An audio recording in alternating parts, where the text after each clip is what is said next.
papunta kami sa sa Lidl Bakay. Since si Mary nang text sa akin, nakabili daw siya ng Dubai chocolate sa Lidl. Tapos yung Lidl yung malapit sa amin wala. So mag-bike kami mga 30-40 minutes basta na ako. Sumakay ako kay Saki kasi nasa city man ako naglakad. Tapos sabi niya, sunduin niya ako, magpunta daw kami doon. Magbuwang sa iba. Yun lang ang puntahan namin. Sana meron dito sa Lidl na to. Dito na kami, wala pa din. Yung meron lang sila yung pesta spread. Yung chocolate, wala. Naubos na yata eh. Yan lang ang biscuit cake with pesto cream filling. Ay, wala. Naubos na yata eh. Very famous kasi. Very trendy. Ito yun. Dubai chocolate. Ubos. Wala na. Nyo. Pang-apat na to na Lidl. Si Saki gusto niya talaga pumunta. Gusto din niyang itry. So, tingnan natin. Dito kung meron. Sabi ko kay Saki ba mag-uwi na kami? Ayaw na talaga. Gusto niya talaga makabili doon ng Dubai chocolate. Sana meron dito kung wala. Wala na talaga. Wala ng Lidl. Tayo dito baka may panty. Dito din ako mabili ng panty. Minsan mura. Binili ko last time na bowl. Mura na nga yun. 6 euro na lang. Last time bili ko 9 euro. Ay, sayang. Baka bilhin ako smartphone holder. Lagay ko sakyan ko ba doon sa Pinas.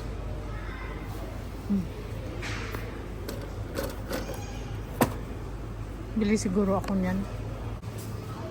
Ang pa dito, ito pala maliliit. Tingnan nyo. Meron dito. Nakabili tayo pang-apat na Lidl. So, bili tayo ng 3 para worth it. And size 36. Maganda din to. 36. Tapos magkano? 650 na lang. Black. Ang summer. Diba? Kaya lang madami akong mga ganito na invest. Ating chocolate. Kami. Ang layo ng binaik namin. Grabe. Pero worth it kasi nakabili kami ng Dubai chocolate. Chocolate. Tapos alam nyo ba, while nagsakay ako sa amin nila. Pero continue natin kainin sa bahay. Kunti lang yung darling. Sakay lang ako kay Saki. Pero mas gusto ko mag-bike kaysa magsakay. Kaya manghuwi ba sa tiil. Sakit ng ko, binti ko basta kakasakay kay Saki. Gusto niya talaga ako magsakay. Sabi ko sa kanya kaya na mag-uwi muna ako, kunin ko yung bike ko.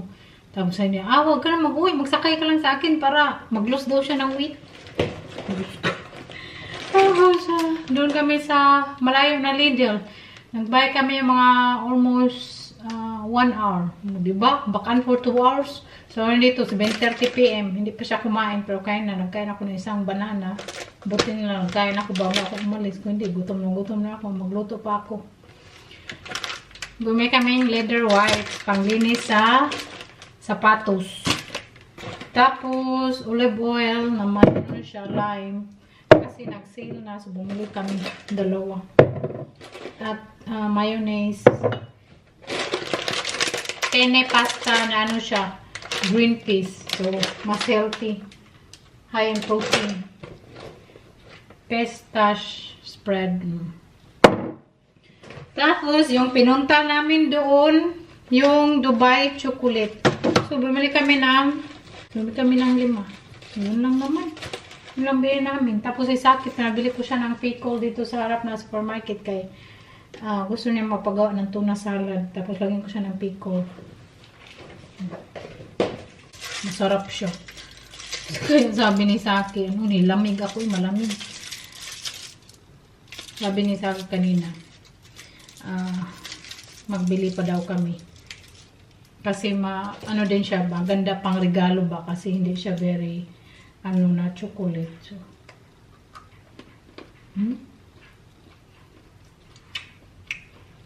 hot. Tayo ng pa-pastry, yung may spinach. Spinach. Diba last time nagawa tayo. Tapos may subscriber tayo na gusto niya gawin ko daw ulit. Para malaman niyang insert pa no pa. Anyway, gagamit tayo ng feta cheese. Ano to siya na feta cheese? Tansya-tansya lang naman yun, no? 200 gram to. Tapos, ricotta cheese, 250 gram. Tapos, yung spinach natin, oh. Ginawa ko to siya kagabi. Sinutoy ko lang siya ng garlic with butter at kunting olive oil. Tapos, nilagyan ko siya ng seasoning. Kagabi ko to siya sinuti. Hindi naman ano. Kasi ginawa ko siya kagabi para hindi siya basa ba. Hindi na siya basa. Tapos, dinain ko din yung tubig kagabi kasi di ba magtubig man yan yung spinach. Ito na yung spinach. Tapos, maglagay lang tayo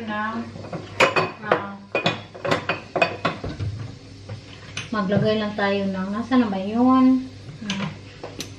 Maglagay lang tayo ng Italian seasoning nito.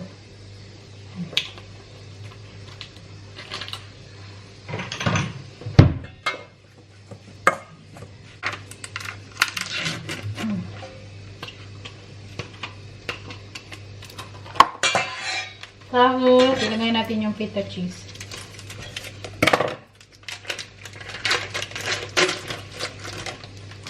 Lahat din na feta cheese.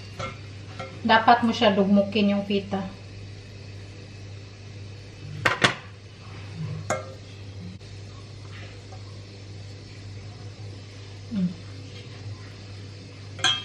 Tapos, i-mix siya ng maayos. Maghugas muna tayo. Basta gawin nyo to pag mag-party-party kayo. Nag-mix na siya. Pero i-heat ko na yung oven, 200 degrees. Follow ko lang yung nasa ito. Nasa sulat nito, sinalo ko lang. Binili ko lang sa supermarket. Mabibili naman yung lahat, no? Mabibili lahat. Tapos, ganyan ko lang siya. Lagay lang natin dito. Ang lahat.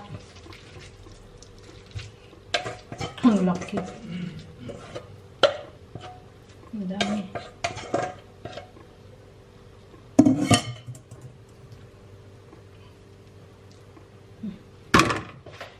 Patay na di kutsara.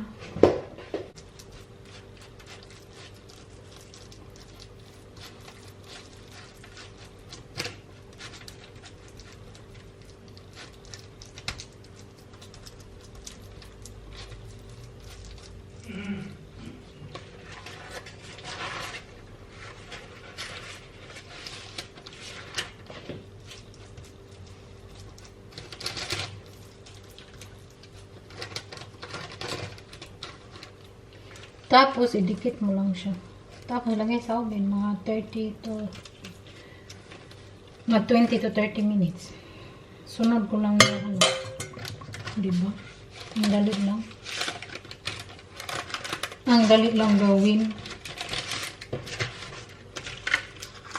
Idikit natin.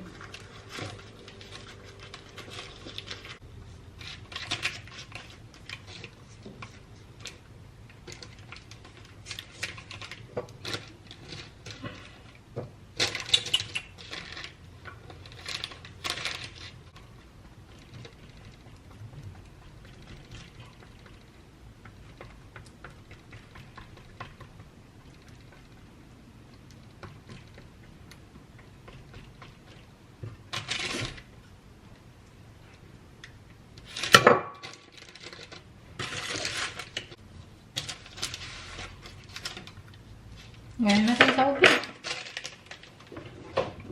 So, gawa ko ng konting salad. Cherry tomato. Pero hindi ako magkain. Sisaki lang. Kasi, gabi na. Magawa pa pala ng potato sa air fryer. Kamayin ko na eh. Kasi panglagay lang na naghugas bitaw ko kahapon. Okay lang yan. Bahala kayo. Bahala kayo, judgmental. Judgmental.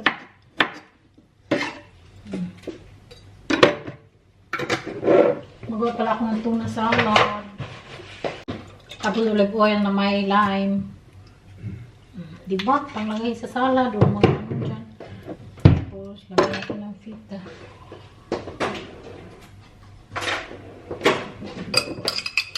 Feta cheese.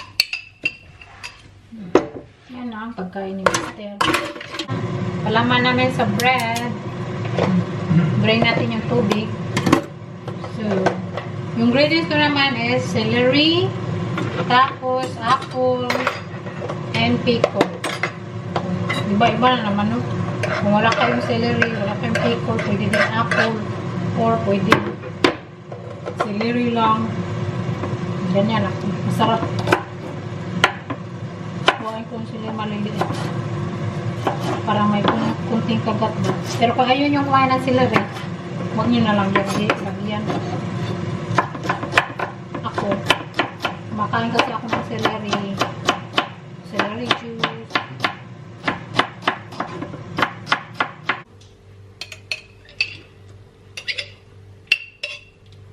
Request ni Saki. Sana ako magawa nito. Request niya. So, magawa tayo. Mustard.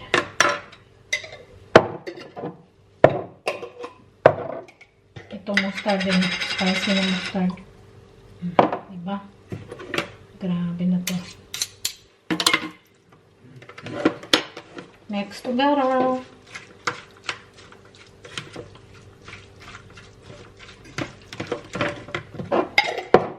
May palaman na kayo. May celery, pickle, at apple. May savory, sweet. Kasi yung apple, manamis-tamis. Tapos yung pickle is masim-masim. Ano ba? Very good combi. Kumain na, hindi pa naluto yung spinach. Yummy, no? You have a lot of food. Salad, chicken satay, potato. Tapos yung spinach. Nasa oven pa. Oh, luto na, boom. Yeah, but I'm really full now. Okay, don't eat now. So I will try the spinach tomorrow. Okay, bye. Naluto yung spinach. Kalami, oh, nibukas siya. Eh, kalami, magkain ako na maliit lang.